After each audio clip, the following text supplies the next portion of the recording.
Process of liquidation, समापन की प्रक्रिया। Statement of affairs.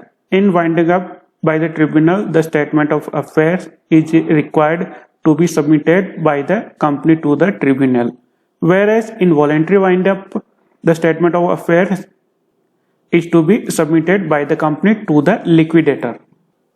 ट्रिब्यूनल द्वारा समापन की स्थिति में कंपनी को निर्धारित प्रारूप में स्थिति विवरण ट्रिब्यूनल में प्रस्तुत करना होता है। स्वैच्छिक समापन की स्थिति में संभवतः कंपनी के संचालक और प्रबंधक स्थिति विवरण तैयार कर समापन प्रारंभ होने की तिथि के 21 दिनों के भीतर समापक को या लिक्विडेटर को प्रस्तुत करते हैं। स्थिति विवरण में निम्नलिखित विवरणों को सम्मिलित किया जाना आवश्यक है। तो जो स्थिति विवरण लिक्विडेटर को प्रस्तुत किया जाएगा उसमें कौन कौन से विवरण या डिस्क्रिप्शन सम्मिलित होंगे, देखते हैं। सबसे पहले कंपनी की संपत्तियां, इसके अंतर्गत कैश बैलेंस, बैंक बैलेंस और विनिमय साध्य प्रतिभूतियां, मार्केटेबल सिक्योरिटीज को पृथक से या अलग से दिखाया जाना चाहिए। फिर है कंपनी के ऋण और दायित्वों की राशि, कंपनी की जो भी लोन है और लायबिलिटीज है उसकी अमाउंट। फिर है कंपनी के लेनदारों के नाम, क्रेडिटर्स के नेम, निवास स्थान और व्यवसाय का विवरण। लेनदारों में सुरक्षित और असुरक्षित लेनदारों की अलग अलग लिस्ट तैयार की जानी चाहिए। सुरक्षित लेनदारों की स्थिति में प्रतिभूतियों या सिक्योरिटीज का विवरण भी दिया जाना आवश्यक है। इस विवरण में प्रतिभूतियों का मूल्य, जो सिक्योरिटी है उसकी वैल्यू और प्रतिभूति देने की स्थिति का उल्लेख करना आवश्यक है। प्रतिभूतियों का विवरण देते समय यह भी बतलाना चाहिए कि प्रतिभूति कंपनी ने दी है अथवा कंपनी के किसी अधिकारी ने दी है। इसके अलावा कंपनी को देय ऋणों की राशि, उन व्यक्तियों के नाम, निवास स्थान और व्यवसाय का विवरण जिनसे ऋण प्राप्त हुआ है, लोन जिनसे प्राप्त हुआ है, और उनसे संभावित वसूल की जाने वाली राशि का विवरण भी दिया जाना आवश्यक है। ऐसी अन्य कोई सूचना निर्धारित कर दी गई है अथवा सरकारी समापक द्वारा मांगी गई हो, वो सूचना देना आवश्यक है। यह स्थिति विवरण एक निर्धारित आकार में तैयार किया जाता है जिसका प्रारूप बुक में दिया गया है। स्थिति विवरण में इस प्रारूप का अध्ययन करने से यह निष्कर्ष निकलता है कि स्थिति विवरण में प्रदर्शित की जाने वाली सूचनाओं को 8 मदों में विभाजित किया जाता है। तो जो स्थिति विवरण जिसमें सारी सूचनाएं कंपनी द्वारा लिक्विडेटर को दी जाएगी, उन सूचनाओं को 8 आइटम्स के अंदर डिवाइड किया गया है। इसमें से प्रत्येक मद के लिए अलग से लिस्ट बनाई गई है तथा उसकी स्थिति विवरण के साथ संलग्न अटैच करना होगा। जो 8 अनुसूचियां या लिस्ट जो बनाई जानी है उसका विवरण देखते हैं। Total number of list is 8 and the first list called list A. जो फर्स्ट लिस्ट है उसमें एसेट्स नॉट स्पेसिफिकली प्लेस्ड, संपत्तियां जो विशेष रूप से गिरवी नहीं रखी गई है। इस शीर्षक के अंतर्गत केवल उन संपत्तियों को या उन एसेट्स को दिखाया जाना चाहिए जो कि गिरवी नहीं रखी गई है। इस सूची में वर्णित संपत्तियों के विवरण के सम्मुख जो अमाउंट है उसके खाते में या अमाउंट के जो कॉलम है उसमें संपत्ति का वसूली मूल्य, रियलाइजेबल वैल्यू दिखाई जानी चाहिए, न कि बुक वैल्यू। कंपनी के अंशों पर यदि अंशधारियों से जो मांग कॉल की गई है उसकी पूर्ण राशि प्राप्त नहीं हुई अर्थात मांग की राशि कॉल एरियर है, तो इसमें से जितनी राशि अनुमानतः वसूली योग्य है उसे भी इस शीर्षक के अंतर्गत शामिल किया जाना चाहिए।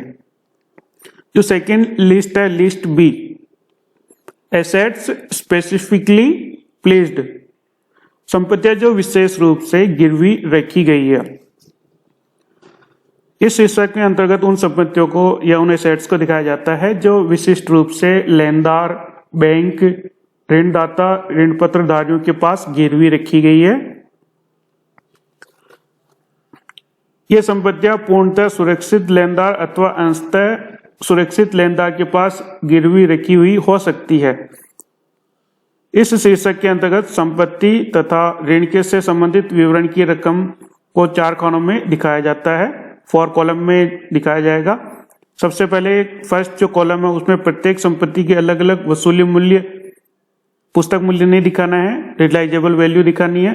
दूसरे खाते में सुरक्षित लेनदार पूर्णतः सुरक्षित अथवा अंशतः सुरक्षित को दे कुल रकम, जो बकाया रकम है उसकी राशि दिखाई जाएगी। उसके पश्चात रकम के प्रथम खाने में दर्ज की गई राशि की तुलना में द्वितीय खाने में, जो सेकंड कॉलम में जो अमाउंट है उससे की जाएगी। यदि प्रथम खाने में दर्ज रकम की न्यूनता है तो न्यूनता की रकम को तीसरे खाने में दर्ज किया जाएगा।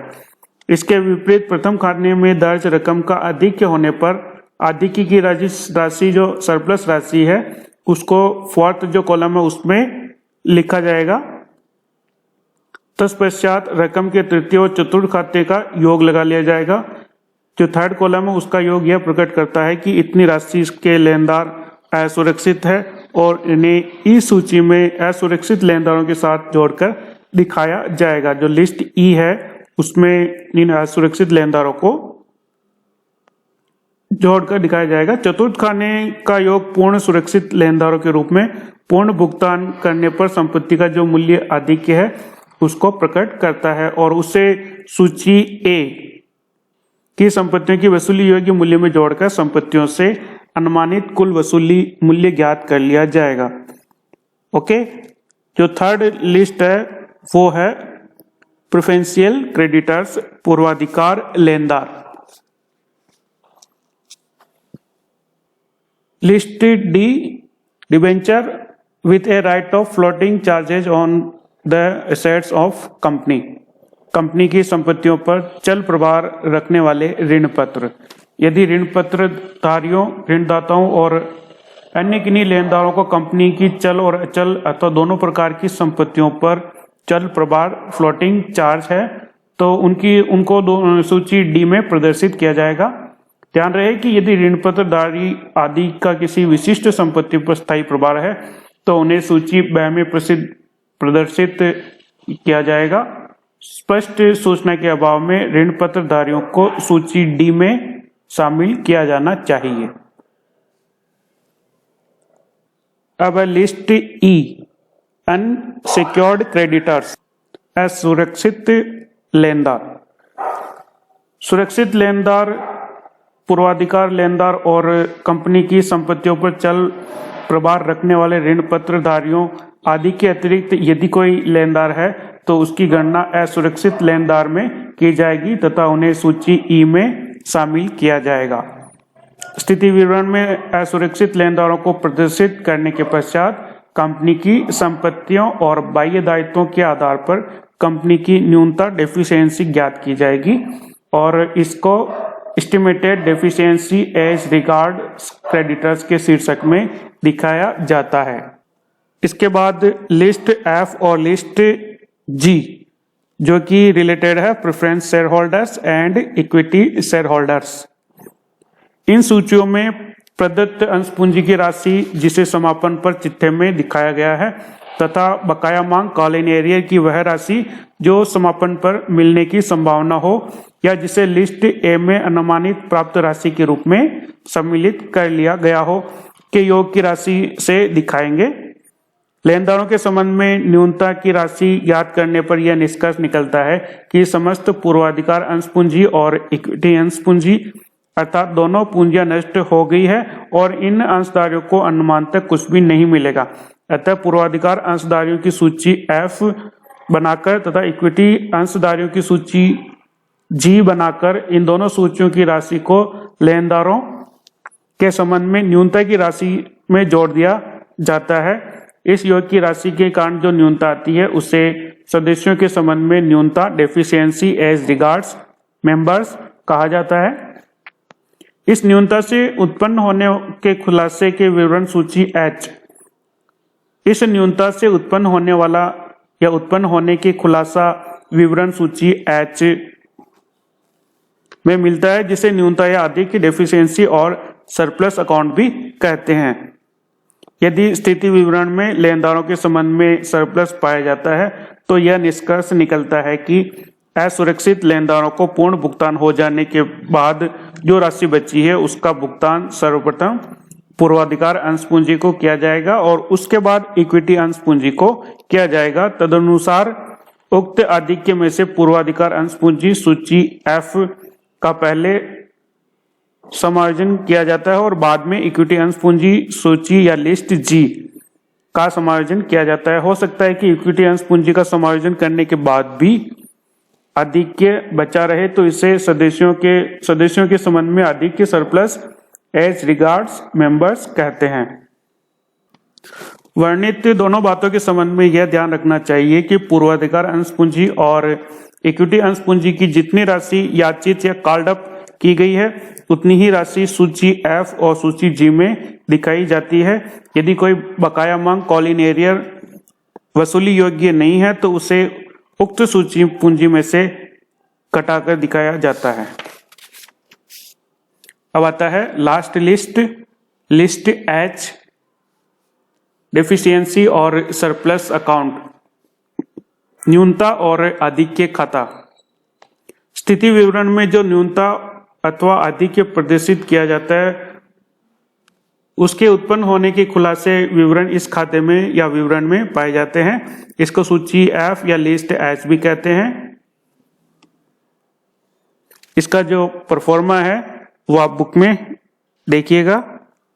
ओके,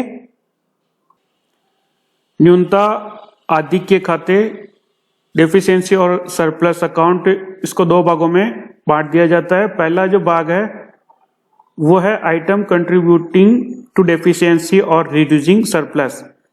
इस शीर्षक के अंतर्गत सर्वप्रथम पूंजी और दायित्व के संपत्तियों पर आधिक्य को दिखलाया गया है। तत्पश्चात ऐसी मदें जिनके कारण कंपनी के संचय या लाभ कम हुए हैं, जैसे कि लाभांश का वितरण, व्यापारिक हानियां, संपत्तियों की वसूली पर अनुमानित हानियां, अन्य कोई लॉसेज है और अन्य प्रकार की मदें जो संचय को कम। द्वितीय भाग में जो सेकंड पार्ट है उसमें शीर्षक के नाम है आइटम रिड्यूसिंग डेफिशिएंसी और कंट्रीब्यूटिंग टू सरप्लस। इसमें वो सभी आइटम्स दिखाए जाते हैं या दिखाए जाएंगे जो कि संचय या रिजर्व और प्रॉफिट को इंक्रीज करने में सहयोग प्रदान करते हैं, जैसे कि आंतरिक संचय, व्यापारिक लाभ, संपत्तियों की वसूली पर अनुमानतः लाभ, यदि कोई लाभ हो तो उनको उसके अंदर इंक्लूड किया जाएगा। सूची के दोनों शीर्षकों के अंतर्गत दिखाई जाने वाली आइटम के योगों का जो अंतर है वह अंतर न्यूनता या डेफिशिएंसी अथवा सरप्लस को बताता है। यदि पहले शीर्षक के अंतर्गत प्रदर्शित मदों का योग दूसरे शीर्षक से प्रदर्शित मदों के योग से अधिक है तो न्यूनता होगी और इसके विपरीत स्थिति में सरप्लस होगा।